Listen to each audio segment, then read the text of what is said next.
Welcome to the world of facts. Lorenzo the Magnificent, 1449 to 1492.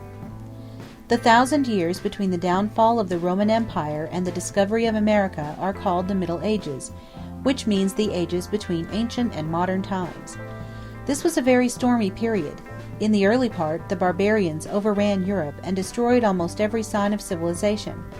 They were brought under some control through the efforts of the Church, and as time advanced there was progress in the arts of civilized life. Schools were established in monasteries, and here and there in large cities, but there was no general popular education as we consider it now. This is not so strange, for there were no printed books. The printing press had not been invented. All books at that time were manuscripts. That is, they were written by hand, for that is what the word manuscript means. They were written on parchment, which was sheepskin specially prepared so that it would take ink. Of course, books written by hand were expensive, for it took a great deal of time to write them. Most of the people in Europe, therefore, lived and died without ever having a book in their hands. In only a few of the largest cities and monasteries was it possible to find a library containing as many as 500 volumes. When at length the printing press was invented, the desire for knowledge became widely spread. People felt that they must have books to read and to study. They saw the necessity for schools in which their children might be taught. Of all the countries in Europe, none was more thoroughly awakened than Italy, and among the places that were thus aroused to a desire for knowledge of all kinds, one of the first was the city of Florence. Florence early became the home of many learned men, and no city did more for the enlightenment of Europe than she. Here lived the famous family of the Medici. For several generations the Medici had been engaged in what was then almost the only commerce of the world. This was trade with India. Caravans of camels brought silks and shawls, spices and precious stones from the Far East to the shores of the Mediterranean. Ships transported them to Florence. Trains of pack horses and mules carried them from Florence across the passes of the Alps to the cities of northern and western Europe. This traffic had made the Medici very wealthy, and not only wealthy but powerful. For 300 years the family ruled the city and people of Florence. But it was not their wealth alone that gave them their power. Their political influence based on industrial conditions was great also. The city was, like ancient Athens, a state. It made its own laws, and had the right to coin its own money. It made war or peace with foreign countries. The government of the state was republican, but Florence was one of the strangest little republics that ever existed. It had this peculiar law, that no man should hold the office of chief magistrate unless he belonged to one of the guilds, or arts as they were called. These were about the same as our modern trades unions. But the Florentines had even more such unions than we have. Not only were there unions of carpenters and masons and others who worked with their hands, the people who worked with their heads were also united. There were arts or unions of the bankers, the merchants, the doctors, and the lawyers. From the members of the arts the Florentines chose their officers. The government of the city was vested in the great Council of 9. These 9 consisted of 7 who were head workers and 2 who were hand workers. This arrangement brought those who worked with their heads and those who worked with their hands very close together. It caused the lawyers and merchants and bankers to have a friendly feeling for the carpenters and masons and others who made their living by the sweat of their brows, and no man could long be ruler in Florence who did not love the working people. The Medici family were famed for doing good with their money among the people of Florence. And therefore one after another of them found it easy either to be made the standard bearer, as the president of the republic was called, or to have men put into office who would carry out his wishes.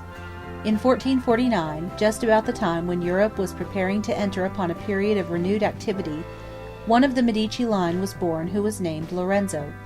He died in 1492, the very year in which Columbus discovered America. His grandfather, Cosimo de' Medici, had given many fine buildings to Florence, among which was its famous cathedral. Lorenzo's father had also spent immense sums of money for the benefit of Florence. He had been really the ruler of the city for many years, although he very seldom held the office of standard-bearer or had any official title.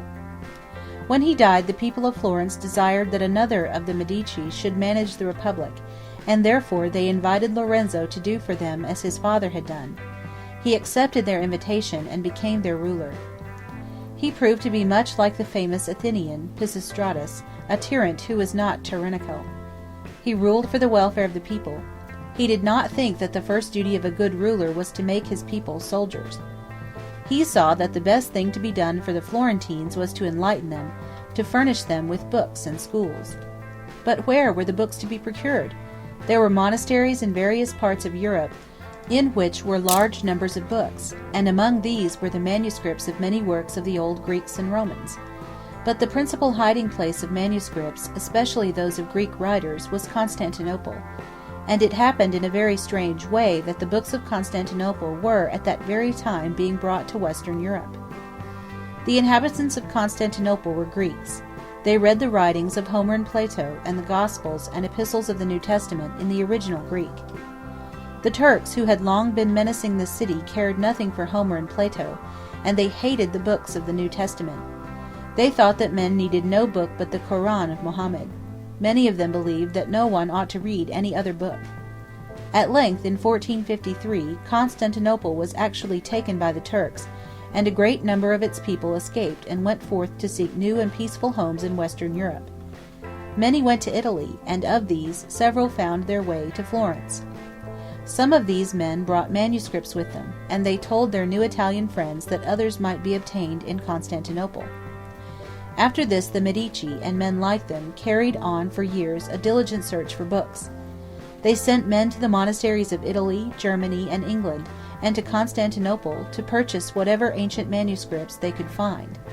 One of these, who went to the old Eastern capital, brought back 238, among which were the writings of Plato and Xenophon, who lived in Athens 400 years before Christ. Lorenzo caused many of the old manuscripts to be copied, and what was better, he had them printed. For just before Lorenzo's birth, Gutenberg had perfected his printing press, and 3 years after Lorenzo was born, the first book printed in Florence had made its appearance. It was an edition of Virgil, the great Latin poet, and very likely Lorenzo used a copy of it when he studied Latin. He lived to see books wonderfully multiplied. By the time he was 30 years old, Virgil and Horace, Homer and Xenophon could be printed so cheaply that they were bought for schoolboys. Like other merchant princes of the time, Lorenzo established a famous school in Florence. It was a Greek high school. So many learned men graduated from it and became celebrated teachers that the people said it was like the wooden horse at the siege of Troy, out of which came so many Greek warriors fully armed for the fight.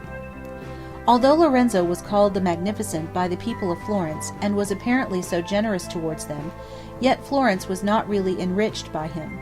He only made it grander and more famous by his administration, but he completed that subversion of the Florentine Republic for which his father and his grandfather had well prepared the way. Florence, although so splendid, was full of corruption, her rulers violating oaths, betraying trusts, and living only for pleasure. From the days of Lorenzo de' Medici, her power has steadily declined. Like our video, give a thumb up, share with your friends, and subscribe to our channel. Thanks for watching. Subscribe for more.